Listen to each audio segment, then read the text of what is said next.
on. And it was like this moment kind of like flickered in my head. I was like, wait, am I supposed to be an actor? And so that was the moment that it kind of, that moment changed my life and trajectory. That one moment, losing that job.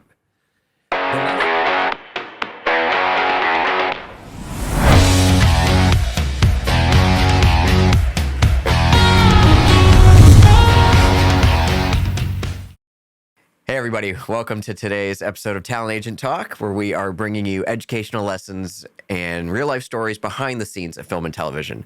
I'm your host and talent agent, Jason Lockhart, and today I've got a super cool guest. He's not just an actor and a casting director and a writer-director and a friend, Chad Darnell. Hi. Hey, Chad. I'm so excited to be here. I've watched all your videos. I'm very humbled by that. Thank you. And what's interesting is like, well, yes, I mean, I see you as a friend first, but I think with all of the different hats, it seems like I see you as a casting director because that's what you're doing the most. Mm-hmm. It seems like with your time and your income, but also, well, maybe not your income now as of late because acting is really starting to take off. Yeah. And I mean, I'm just really excited to like work with you and chat with you about acting. Yeah. Yeah. Like, what credit should we even talk about? You've got a lot going on right now. The story that I went to, so 2 years ago, about right now, I had called you and I had decided I was going to quit acting. And so I gave you this 20-minute eulogy to my career. And you sat there very quietly. And when I was done, you said, "Are you done?" And I said, I'm so done. Thank you. And in this long pause, you're not quitting.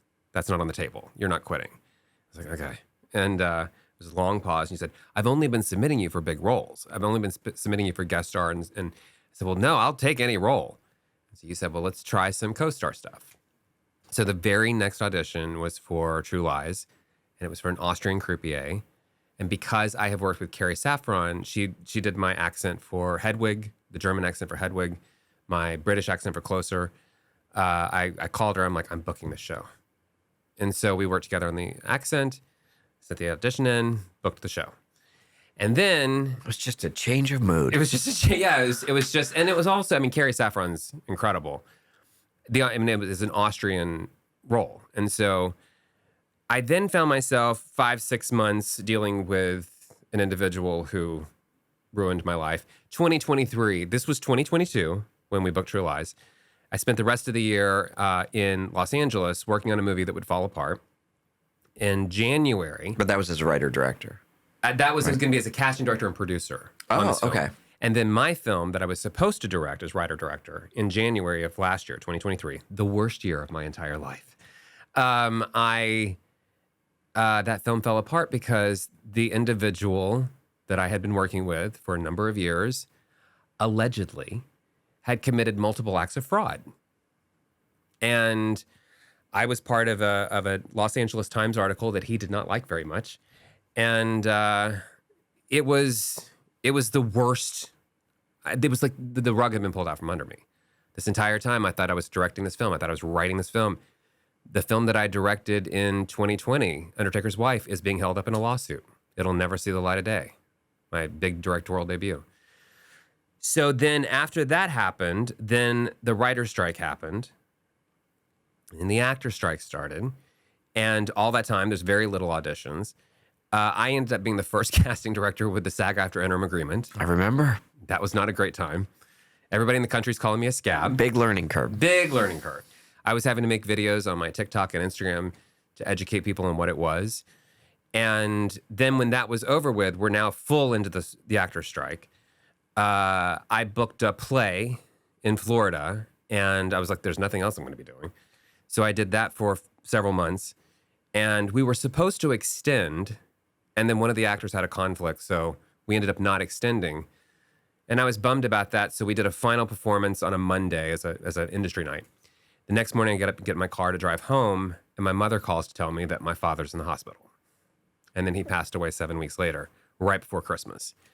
So there's nothing like standing at your father's grave and being like, this is the perfect button to the end of the worst year of my entire life. But at the beginning of January, I was like, we're not having a repeat of last year. And so I really focused on my writing. I think that's huge because you could have just kept going, been like, why, woe is me, all this is not going my way. And you literally made the choice to say, new year, new calendar, new choices, new energy. Yeah. And I mean, obviously going through grief, but like I was listening to every podcast and reading every book on grief. I was working on my memoir about all my years in casting, and I've been writing the sequel to Buying the Farm, available on Amazon. My mom actually even texted me when she finished the book and was like, Chad Darnell's book is so good. And we're still trying to get that turned into a TV series. So there's been a lot of producers that have been excited about it, just trying to find the right one to go with. But at the beginning of January, I'm like, I'm going to book 10 jobs this year, which is ambitious for someone who only booked one 2 years earlier. But momentum, baby. But yeah, so January, February, I booked 3 student films, and I also directed a short film that is premiering at the Macon Film Festival next week, and I was also in that. So that was 4 roles right there. And then March 1st, I got a little audition for Will Trent, and I booked that. Same casting director from True Lies. Yeah, same casting director from True Lies. And that same day, I got hired to cast the extras, which I wasn't really excited about, but had to eat. And so I was off to Richmond for 3.5 months to cast this the biggest movie I've ever worked on, hardest movie I've ever worked on. It was Pharrell Williams, Michelle Gondry. It's a gigantic musical that we really can't talk about because there's always NDAs. But the reason we can't talk about it is because it was the biggest film I've ever worked on. As far as like the crew was an army. And so it was a gigantic, everything was big. Hardest film I've ever worked on. The best producers, the director, Michelle Gondry was great. I felt so respected every single day. Not enough to where I was like, I want to continue doing casting. I mean, I know I'm really good at it. I'm really good at managing expectations. I'm really good at finding great actors. I was supposed to just be the extras casting director, and then I was handling the dancers and the musicians, and then additional casting. And so like I was working 24/7 for 3.5 months. Also casting a SAG Mod Low that was the worst experience of my entire life. And we were talking about this last night. The smaller the budget, the bigger the problems. Often. That's why as agents, we don't even like working on lower budget projects usually because it's 20 times harder for way less money. You know? And a lot of agents didn't submit, in Atlanta didn't submit on it because of that. Because, I mean, it was a little weird that, we're in the middle of, there's not a lot of work going on, but I still get it because it's still a lot of work on your end. Do you think when it's lower budget like that, are you as a casting director more open to actors self-submitting? Absolutely, yeah. I mean, I had to. I knew that was going to happen, so I had to put on Actors Access. And there's nothing more terrifying than hitting that Actors Access button and seeing like 25 million people have submitted, and then you have to search down the region, but then also you have people like their address, their zip code, which people may not know. We search by zip code. So I'm searching within 50 miles of 30309 as the local. And I might have people that are in New York that actually are just, for whatever reason, they can work local, and that's a whole other gray area with casting. But you have to go through all these submissions to find the people that are local. Because when you're coming to Georgia to do a SAG Mod Low or SAG Low or a low budget film, they're not planning on they're not budgeting for travel. They're never budgeting for travel. And then, but this particular production, all the fun of what that film was in Richmond to just constantly being condescended to. And I mean, I nearly quit the film 6 times. The only reason I didn't is because I had actors that I really loved, and I'm really proud of the cast. You will never see this film on my resume or IMDb page because I don't want to be associated with it. Get Seen Studios has what we call our Rising Star program. This program is incredible. It is a monthly program that puts you in front of an industry pro every single month and focuses on what a young actor needs to be focusing on, which is auditions. So every single month we focus on either theatrical auditions or commercial auditions so they can be set up for success when they get an agent, or if they already have an agent, to really succeed at these auditions and even begin to make money at this. So we bring in different industry pros every single month and agents and casting directors, and then work on those auditions. So if this sounds like something that you would like to get your child or a friend that has a child involved in, all you need to do is email risingstar at getseenstudios.com, and we will let you try your first month for just $1 a class. That's right, only $1 a class. All you got to do is email us, and we will get you all set up and ready to go to improve those auditions and then also get in front of those industry pros, because we are Get Seen. Thanks for watching. And, but that was done. And then I come back to Atlanta and got a little audition for Righteous Gemstones. Oh no, Righteous Gemstones, huh? Do tell more. Okay, so what was the audition? I'm playing a religious bigot, a homophobic bigot. It's called Range. And it was a very small audition. It wasn't that much dialogue. But as this always happens. There's a lot of listening, though. It's a lot. There's a lot of listening in that 4 pages audition. of reacting. That's what it is. Acting is reacting. And so, but we didn't have the entire scene in the sides, and there's something that happens at the end of the scene which really kind of informs the character, but it was great on the day to have. When I got to set on this show, I walk in, the base camp PA was my PA on Bride Hard that I did last summer. Stephen Dorff is in the movie, who I worked with on Bride Hard. Walk into the makeup trailer, I knew the hair person, get down to makeup, and the makeup person, she goes, "Hi, I'm Sarah." I said, "Sarah Mays?"